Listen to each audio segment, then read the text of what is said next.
Good afternoon, everyone. My name is Gillian Molino, and thank you all for joining me to this virtual presentation of our GLOBECOM 2022 paper titled Frequency Diverse Array Spatial Data Focusing for High Precision Range Angle-Based Geocasting.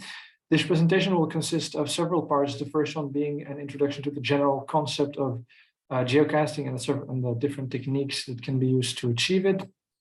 And then a system model presentation will be done of the system that we propose in this paper, which is a frequency diverse array-based spatial data focusing system that can achieve geocasting towards certain specified directions.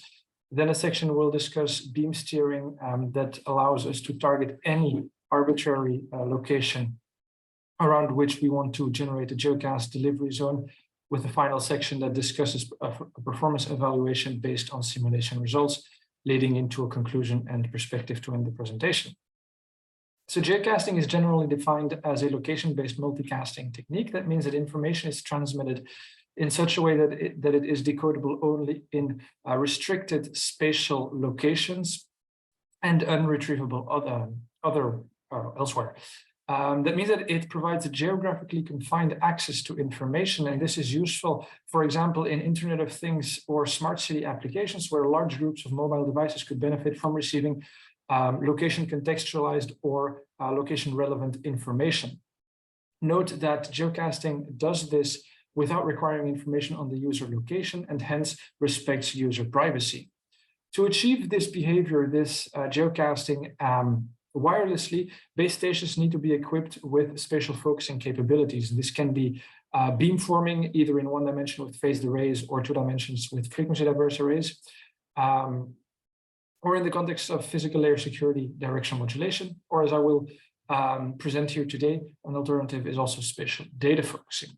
Let me start by explaining the conceptual differences between beamforming and spatial data focusing. Beamforming, as is very well known, is a power focusing technique, and it allows decoding of information in certain areas by focusing power in that direction and not in other directions. However, it is limited in its precision, and it requires large arrays in order to create small geocast delivery zones. On top of that, when doing beamforming in range and angle domain using frequency diverse arrays, time variance appears that makes it such that the beam propagates in range as time elapses. On the other hand, spatial data focusing does not perform any power focusing. Instead, it enforces a location-dependent symbol distortion that scrambles information in all directions except the specified target directions at which we want information to be retrievable. And this approach will allow us to obtain increased precision with reduced array size compared to beamforming implementations. Additionally, spatial data focusing performs orthogonal baseband processing of transmitted symbols or transmitted signals at the receiver, and that will give us an additional degree of freedom that can be used to mitigate time variance that is otherwise present in frequency diverse arrays. I will go through the system model now from transmitter to receiver, and I will highlight the different sections as I do so. At the transmitter, spatial data focusing starts by remapping an arbitrary bit stream, an arbitrary symbol stream, to n different substreams that each carry part of the original data. N is also equal to the number of antennas in a uniform linear array, and that will allow us to perform distributed transmission of information over the different antennas in an array. And these symbols are then modulated onto time-shifted versions of the same waveform GT, time-shifted by multiples of the symbol period T, a multiple that depends on the antenna index N, showing the position of the antenna in the array, and that will allow us for orthogonal transmission of the different symbol streams. So the baseband transmitted signals have the following shape, showing that each of the substreams are spaced in time according to their antenna index N, and additionally with multiples of the array period TA, which is the time to transmit one symbol from each of the antennas in the array. They then propagate through their respective channels, and in contrast to traditional FDA descriptions that describe the scheme. At RF, we use a baseband approach that is characterized by a two-stage frequency up and down conversion. Specifically, at the transmitter, a first up conversion to an intermediate frequency is performed, an intermediate frequency that corresponds to the FDA frequency offsets delta Fn that are assigned to each of the respective antennas. After that, there is a common up conversion to RF using a common base carrier frequency Fc. At the receiver, the inverse operations are performed, and first there is a down conversion using the common base carrier frequency Fc, after which there are separate down conversions by each of the FDA frequency offsets to end up with a baseband received signal. The result of that is that the flexibility for modifying the FDA frequency offsets in practice is simplified or increased, and that it allows to reduce the number of RF resources that are used. On top of that, the propagation channel can now be modeled in baseband using the channel impulse response, which is unique for each channel because of the unique propagation delay, but uses the common base carrier frequency. The received baseband signal from a certain branch V at the receiver then has the following shape, and it represents, of course, the sum of all the transmitted baseband signals upconverted with their corresponding FDA frequency offset, and then propagating through the baseband channel modeled by the channel impulse response, which also includes the modeling of the RF up and down conversion, after which it is down converted by the specific frequency offset that corresponds to the Vth branch at the receiver. After development of this statement, one finds that there is one component, and that is time invariant. This is the case for the transmitted symbol component that was up converted and down converted using the same frequency offset, and all the other components where there is a mismatch of up and down conversion frequency offset are impacted by a time variant phase. Now, in the baseband approach that we take in this paper, demodulation offers an additional degree of freedom that allows to discard these time variant components. Specifically, we do demodulation using the matched filter of the filter used at the transmitter. So the matched filter of GT is convolved with the received baseband signal from each branch V. Using an appropriate choice for the filter that ensures that orthogonality between the different transmitted symbol streams is preserved and ISI is avoided despite the presence of these time variant phases, then ensures that the time variant components are discarded. There are many different filter shapes that satisfy these conditions. For simplicity, we have employed a simple rectangular filter shape of width equal to the symbol period. Sampling is then performed corresponding to the transmission sequence or the time sequence in which symbols are transmitted at the transmitter. And the result is that we have received symbols from each branch V that carry the information from the originally transmitted symbol stream, impacted only by the desired and time invariant FDA frequency diverse array phase shift, which can be exploited by spatial data focusing in the next stage. Spatial data focusing assigns one particular reference channel. In this case, the reference channel is the channel with channel index 0, and channel estimation is only performed based on that channel. The estimated reference channel is then forwarded to each of the several branches at the transmitter, and it's the same reference channel estimation that is used for equalization of each of the symbols coming from each of the antennas.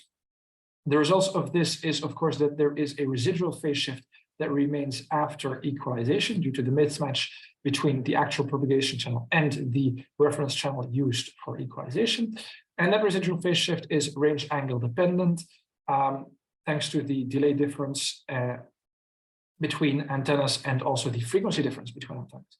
And of course, that range angle dependency makes it such that correct symbol recovery and low bit rate occur only in restricted areas where the bit rate is below a threshold, and these are called the geocast delivery zone. Of course, with the addition of a steering phase predistortion to each of the N substreams at the transmitter, that area where information is correctly received can be actively manipulated, and following a similar reasoning as before, we find that the residual phase shift is now regulated by that steering phase, and after substitution of the delay parameters by their theoretical geometrical expressions. One finds that by stating that the residual phase shift should be 0 at a target position, which is indicated by the coordinates d steer and theta steer, one can find an expression for the steering pre-distortion phase that should be added to each of the channels. It depends, of course, on the frequency offset that is assigned to each antenna, and of course on the antenna index, signifying the position of the antenna within the array, and then each of the steering coordinates. With this, we can look at some simulation results, and what is visualized here is the bit array distribution, the spatial bit array distribution for two separate frequency offset schemes. The simulation parameters are shown here on the right. The main important ones are that we use a steering target position that is at 75 meters from the transmitter at an angle of 15 degrees, which is indicated by the red dot here. It is done for two separate frequency offset schemes: symmetrical linear, which increases the frequency offsets linearly from a central reference antenna, and alternating linear, which uses a reference antenna at the array edge and linearly increases the frequency offsets, however, alternates their signs for neighboring antennas.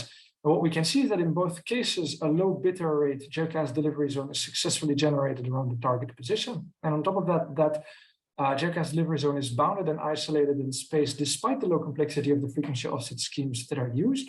And this is in contrast to beamforming FDA implementations that require more complex or optimization-based frequency offsets or even directional modulation to mitigate side lobes of increased power and thus decreased bit error rate that otherwise emerge and spread out from the main lobe, lowering the performance, of course. We can then look at the spatial precision of our proposed scheme, which corresponds simply to the width of the geocast delivery zone in the radial and angular domain, respectively. And we see that for the blue curves, which represent spatial data focusing, and red curves that compare it to conventional frequency diverse array, the first conclusion that we can make is that we can identify the degrees of freedom for manipulation of the geocast delivery zone size. In the radial domain, we see that that is the case, or that radial precision is impacted by frequency offset magnitude. Indeed, the alternating linear frequency offsets that we proposed in this paper provide a better precision, as they also achieve larger frequency offsets for the same number of antennas in the same base carrier base frequency offset.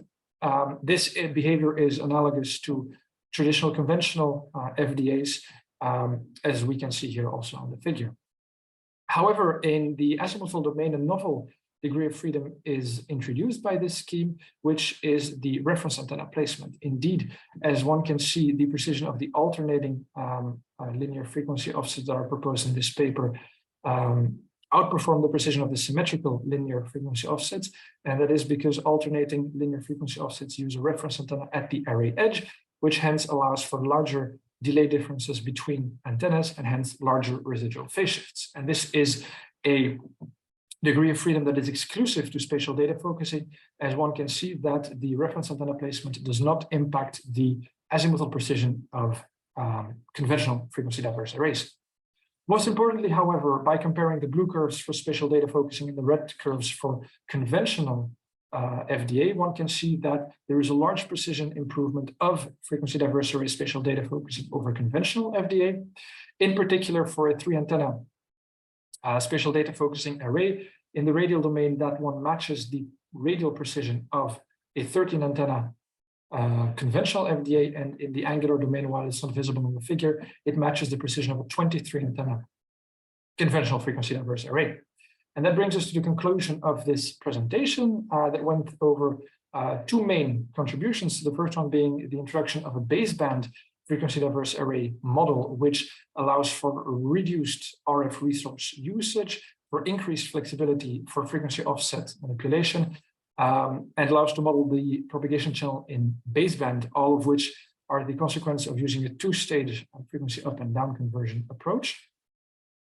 And of course, the baseband processing allows also to enforce time invariance in the otherwise time-variant frequency diverse array models.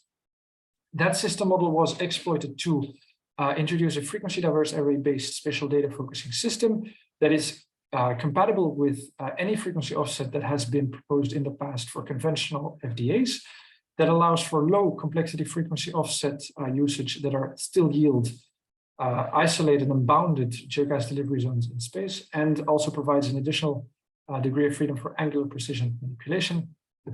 And most importantly, it allows to improve focusing precision with a reduced array size. And with those final thoughts, I conclude this presentation, and I would like to thank you for your attention.